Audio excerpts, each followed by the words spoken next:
A Test of Courage by C.W. Leadbeater. How long I had slept I cannot say, but in a moment with the suddenness of a flash of lightning, I passed from unconsciousness to complete and vivid consciousness. I gave a quick glance round my chamber. Everything was visible, clearly enough in the subdued light of my lamp, turned low for the night. All seemed as usual, nothing out of place, nothing to account in any way for that sudden awakening.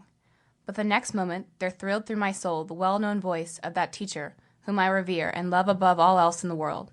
A voice uttered but one word. Come. Ere I could spring from my couch in glad obedience, I was seized with a feeling which it would be hopeless to attempt to describe so as to give anyone else an adequate conception of it. Every nerve of my body seemed strained to the breaking point, but some hitherto unexpected force from within. After a moment of excruciating pain, the sensation focused itself in the upper part of the head. Something there seemed to burst, and I found myself floating in the air. One glance I cast behind me, and saw myself, or my body rather, lying soundly asleep upon the bed, and then I soared out into the open air. It was a dark, tempestuous night, and lowering clouds were driving rapidly across the sky, and it seemed to me as if the whole air were full of living creatures, shadowy and indistinctively seen through the darkness, creatures like wreaths of mist or smoke, and yet somehow living and powerful. Creatures would seem perpetually rushing towards me, and yet retired before me, but I swept unheeding. The room in which I had been sleeping is on the bank of a river, and across this my flight tended. At this point, there is in the center of the stream a small islet, little more than a sandbank, half covered when the water is high, and on this islet I alighted. Suddenly, I found myself standing before the form of my mother, who had passed from this life some 6 years before. "What is this?" I cried in amazement. "Hush," she said. "Look there." She pointed to the river, whose waves washed almost to our feet. I looked and saw a sight that might well have made the boldest tremble.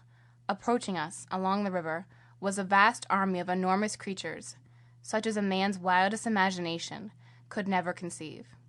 I quite despair of giving any idea of the appearance of this huge mass of advancing horrors. Perhaps the prevailing types might be described as resembling the pictures we see of the gigantic monsters of the so-called Antediluvian era, and yet were far more fearful than they. Dark as the night was, I could see the hellish host clearly enough, for they had a light of their own. A strange, unearthly luminosity seemed to emanate from each of them. "Do you know what those are?" asked my mother in a voice of terror. "Elementals, are they not?" said I. "Yes," she replied. "Terrible elementals of deadly power. Let us fly." But even in the crisis of horror, I did not forget my teacher's instructions, so I answered, "No, I will never fly from an elemental. Besides, it would be quite useless." "Come with me," she cried. "Better die 1,000 deaths than fall into their power." "I will not fly," I repeated, and she rose hurriedly into the air and vanished. To say that I was abjectly frightened would be an untruth, but I certainly had not the courage to turn my back on the appalling army. And moreover, I felt that my flight from such power would be hopeless. My one chance was to endeavor to stand firm. By this time the advancing host was close at hand, but the first rank, instead of springing upon me as I expected, arrived slowly along in front of me in hideous procession. No such sight, assuredly, has ever been seen by man's physical eye. Delirium itself could never give birth to horrors so unutterable as these. Ichthyosauri, plesiosauri, prodigious bactrians, gigantic cuttlefish, sea spiders 20 feet high, cobras the size of the mythical sea serpent, monsters shaped almost like some huge bird, yet obviously reptilian in character, ghastly bloodless creatures like enormously magnified animalculae, all these and many more nameless variants defiled before my eyes, and yet no two of the obscene hosts were alike, and none seemed perfect. Each had some peculiar and awful deformity of its own.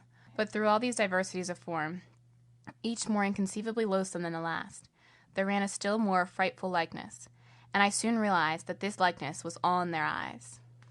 No matter what unclean shape each hateful monstrosity might bear, all alike had fiery, malignant eyes, and in every case in these baleful orbs there dwelt an awful, demoniac power of fascination, an expression of bitter, unrelenting hostility to the human race.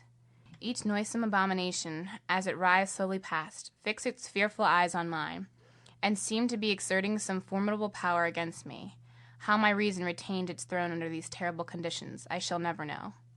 I felt somehow certain that if I once gave way to my fears, I should instantly fall victim to this demon host, and I concentrated all my being in the one faculty of stubborn resistance.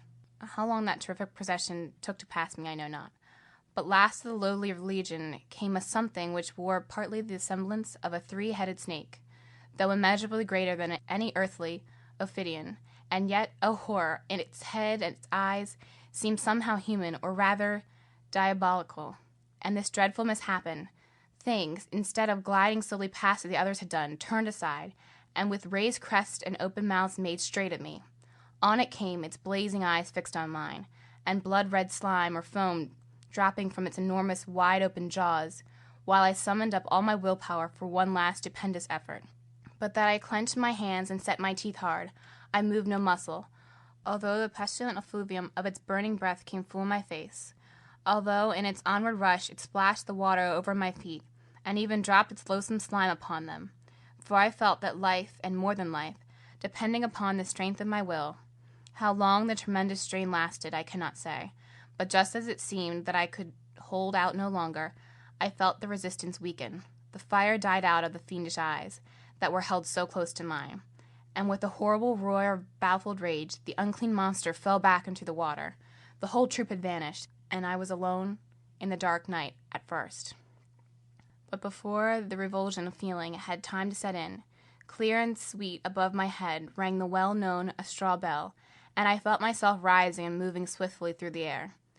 In a moment I was back again in my own room, saw my body still lying in the same position, and with a sort of shock found myself one with it once more. But as I laid myself on my couch, I saw laid upon my bosom a lovely white lotus blossom freshly plucked, with the dew still on the petals.